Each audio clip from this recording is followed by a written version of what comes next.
First, we've got population. The world today has 6.8 billion people. That's headed up to about 9 billion. Now, if we do a really great job on new vaccines, healthcare, reproductive health services, we could lower that by perhaps 10 or 15%. New vaccines, healthcare, reproductive health services, we could lower that by perhaps 10 or 15%. New vaccines, healthcare, reproductive health services, we could lower that by perhaps 10 or 15%. All right, peace. What it do? So the other day I came across this little article, right? It says, what do COVID breakthrough infections mean for the fully vaccinated? Right? So let's look at this article real quick.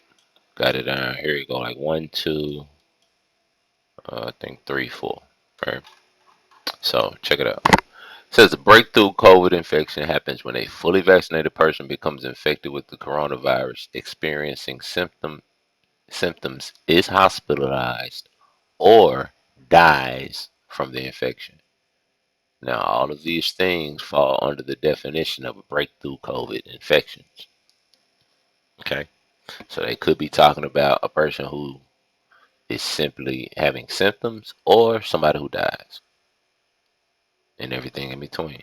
Okay, while rare, a small percentage of fully vaccinated people can get COVID-19 if exposed to the virus, but they're much likely to become sick according to the CDC. Okay, because the virus is still out in the atmosphere, right? So anytime you go out, regardless of whether you're next to a person that's vaccinated or not, right, you still can get the virus because you're out, because the virus is out, right? People didn't start the virus. The virus came from, wherever it came from, blah, blah, blah, and go into the conspiracy realm. We don't need to. We just look at what they're telling us. Okay, so even if you still get fully vaccinated, you still can get the virus. If someone is fully vaccinated and does test positive for coronavirus, it is likely they have mild symptoms, see below, or become asymptomatic. Dr. Claire Rock, and John Hopkins medical professor told me on the phone. It isn't clear.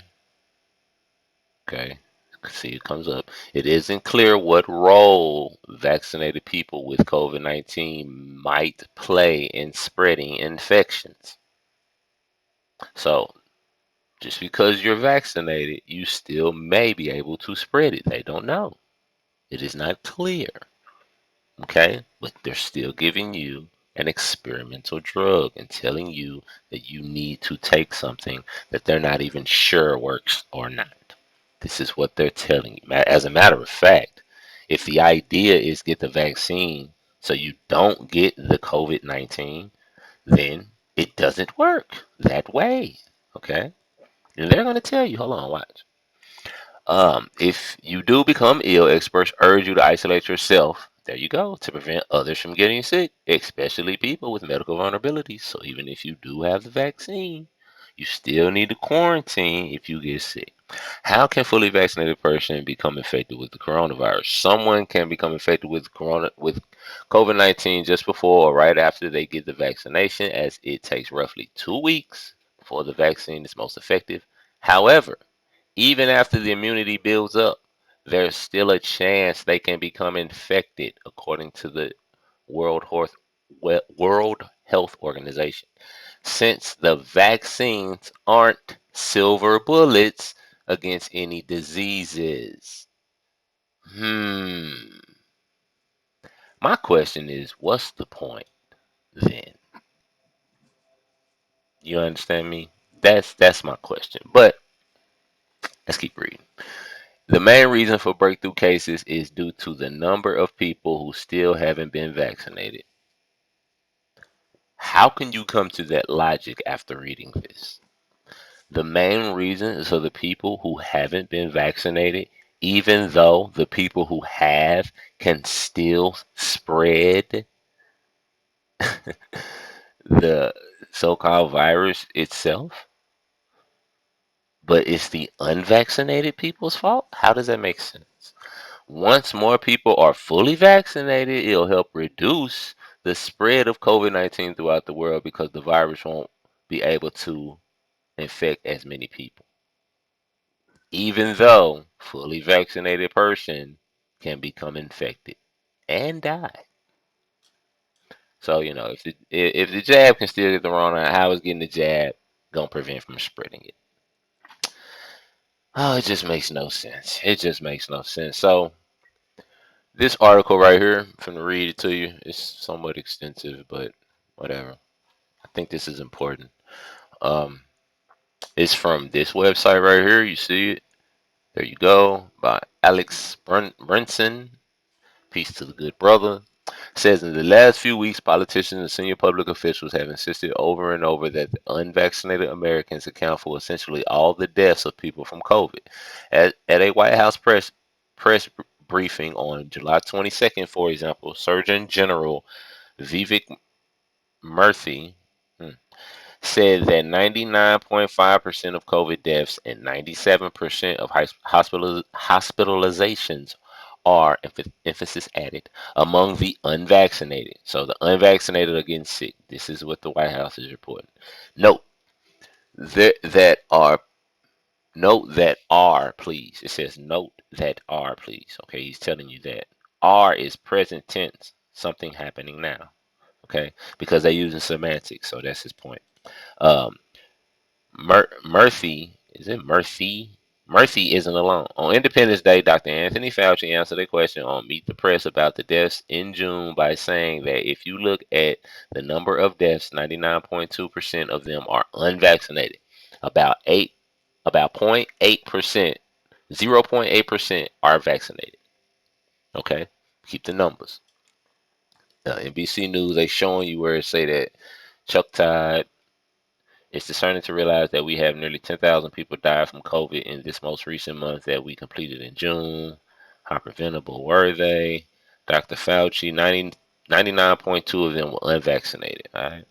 To be clear on the math here, Fauci's answer would imply that only about 80 vaccinated people, 0.8% of 10,000, died in June. Okay, this is his numbers. This is what he said. He said 0.8 are vaccinated of the 10,000. Okay, so that's where he's doing the math on what he said. He's fact checking. Okay, these are, how do I put this delicately, big fat stinking lies. They they are off by a factor of at least 5 and probably 10 or more. Okay, let's put aside that the way public health authorities define vaccinated is not the way most people think of being vaccinated. How one shot of either the Pfizer or Moderna mRNA vaccines, you're not vaccinated. Had two, still not vaccinated, not for 2 weeks. Okay, so he's saying if you just had one, you're not vaccinated. If you had both, you're still not vaccinated until after 2 weeks of having both. So you're still not considered fully vaccinated until after 2 weeks of your second dose. Okay. In countries where health authorities are most honest, statistics and hospitalizations and deaths have three categories: fully vaccinated, partially vaccinated, and unvaccinated. Many cases fall in the middle category.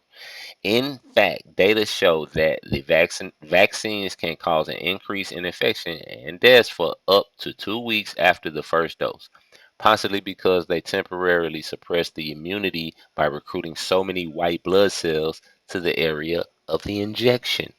The truth is that if we were treating vaccines like other drugs, we would include the partially vaccinated cases in the vaccinated category because they have occurred after treatment has begun.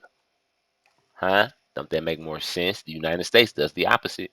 When it reports statistics on vaccine hospitalizations or death, it ignores partly vaccinated people. They are lumped with those who have never received a dose as unvaccinated. Okay. So the people who have just had one dose, or even people who've had two doses, but it's within a 2 week window after, they're still considered unvaccinated. So if something happens to those people, if they, unfortunately pass and unfortunately die from maybe the vaccine, maybe the first shot or maybe the second one, if it's within that 2 weeks, period after the second shot, they're still considered unvaccinated. So if they died, statistically, they're unvaccinated. Okay, this this trick is partially galling now that the vaccine companies and the government have acknowledged the fact that the mRNA shots begin to lose their protective effect in a matter of months, and that many people will need boosters soon. All right, booster shots. Officials need booster shots. This is from New York Times. All right, I mean, people, the conspiracy theorists been saying this. Okay. It is no longer even clear whether vaccine is the right term to describe these therapies. Most other vaccines protect for decades, if not a lifetime. The main exception, the influenza vaccines, are known to only marginally affect and have done almost nothing to reduce the virulence of the flu over a multi-decade span. That was hard to say. But as I said, even putting aside the issue of how we classify the partially vaccinated, Fauci and Murthy lied about what percentage of coronavirus deaths are now occurring. In fully vaccinated people, it is much higher than the sub 1% figures they offered. This fact should have been obvious to anyone who has seen the data from England, Scotland, and Israel. Those countries vaccinated a greater percentage of their populations more quickly than the United States. They have also been much more transparent about reporting hospitalizations and deaths among vaccinated people. All in in all three countries, hospitalizations and deaths have spiked since May, and vaccinated people have accounted for more than half of all deaths recently. The difference does not come from the type of vaccine either. Israel used only the Pfizer vaccine, which until recently was considered the better of the two mRNA vaccines. The United Kingdom gave many Pfizer doses too. So the comments from Fauci and Murphy defy credibility. How could other countries have so many more deaths in their vaccinated populations? The answer to that, Fauci and Murphy are intentionally using the wrong denominator. They say now or are, but they are comparing deaths among the fully vaccinated, which have essentially been an issue only since May, with all deaths beginning from the day the United States offered its first vaccine dose, or even possibly from the beginning of the epidemic. The United States has had roughly 250,000 deaths from COVID this year. The CDC reports 216,000, a number that will rise somewhat. It has had closer to 300,000 since the first dose was offered on December 14th, but more than half those deaths occurred in December and January, when essentially no one was fully vaccinated. Not even 2% of Americans were fully vaccinated as of February the 1st. Deaths began to fall in February after March 1st, when only 1 in 13 Americans were fully vaccinated. They plunged further. In the 5 months since, perhaps 80,000 people have died from or with COVID, from fewer than died in January alone. Okay, vaccine advocates rarely acknowledge the fact that deaths started dropping long before most people had received shots. In reality, they even acknowledge in reality, even acknowledging that many people who received vaccines in January and February were older and vulnerable seasonally, and herd immunity seems to have had a greater impact on broad COVID trends than vaccines. But for the advocates, the big winter death numbers are handy in one way. They make the breakthrough numbers seem tiny. When Israel and the United Kingdom are rigorous about reporting COVID and vaccine data, the United States is not.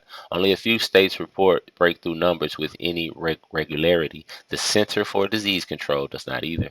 Instead, the numbers dribble out essentially at random, but enough states have reported over time that we can say with certainty that the United States had almost no breakthrough deaths before April and very few in April. For example, Minnesota reported none as of March 24th. Washington State said it was investigating two as of March 31st. Nationally, the CDC reported 160 deaths as of April 30th. Essentially, all the fully vaccinated breakthrough cases and deaths have come since May. As of June 21st, the CDC reported 750 deaths nationally. As of July 19th, the number had risen to 1,141. All by itself, those figures prove Fauci lied when he told Chuck Todd on July 4th. Said all that to tell you this. Fauci lied when he told Chuck Todd on July 4th that 0.8% of the deaths are in vaccinated people. The CDC currently reports about 24,000 deaths since May 1st. CDC reporting lag state reporting, which would mean that fully vaccinated deaths have been about 4% of the total since then, 5 times what Fauci claimed. It is simply impossible that only 80 fully vaccinated people died in June based on the CDC's own data. Now, he's showing you right there. So he just showed you. I read all that so you can understand that they don't have to tell you the truth on the news. All right. I know you think they do, but they don't. They don't. It's TV. They don't. The real percentage is likely significantly higher. Breakthrough cases, hospitalizations, and deaths have swung up recently, and the CDC lags mean that it has not caught up. Has not caught up. For example, Illinois is reporting 159 deaths. New York City reported 74 through mid-June, Massachusetts 80, North Carolina 61, Washington State 45, Oklahoma 19 as of mid-July. That's 458 deaths in geographically diverse states and a city with a combined population of roughly 50 million, just about 1/7 of the United States population. That implies as many as 3,000 vaccine breakthrough deaths nationally, almost all since May 1st. California and Texas have reported relatively low numbers of deaths, but it is not clear if they actually have fewer or just counting very slowly.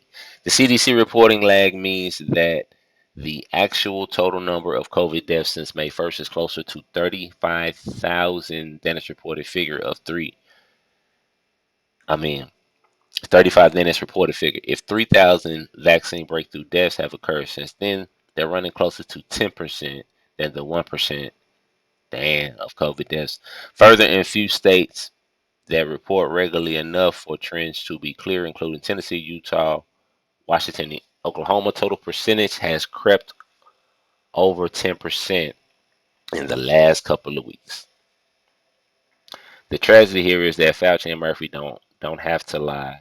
If 5 or 10% or even 15% of American COVID deaths are currently occurring in fully vaccinated people, that's impressive protection considering that more than half of adults have been vaccinated and more than 80% of the elderly who are most vulnerable.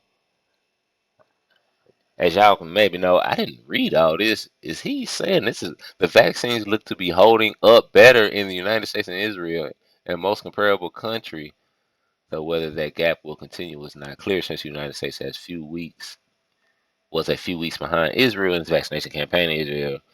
Israel cases and hospitalizations have surged this month, but they won't offer real numbers. And as they hype the Delta variant, they refuse to admit the United States has had far fewer COVID deaths overall in July as in 2020, while the United Kingdom is now reporting more deaths now than it did in late. Damn, despite having better overall vaccine coverage. Oh my God. Is so obvious. Their reluctance is part of a much larger problem, the unwillingness to offer a serious cost benefit analysis of vaccines because the truth is messy.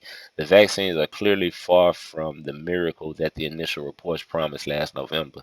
Yes, they appear to offer a decent protection in the short run, but they don't end transmission. Their effectiveness is fading fast in the most vulnerable people. Their side effects are real and worsening with the second dose. The greatest benefit by far is for the elderly. Okay, instead of admitting these truths, the vaccine fanatics insist on offering numbers they must know are false, as increasingly they attack those Americans who choose not to be vaccinated and demonize those of us who point out the truth. Wow, this was great. I didn't realize he had this overall perspective, but that's good though. No conspiracy theory stuff here. Straight up and down. You know, just common sense it. Peace.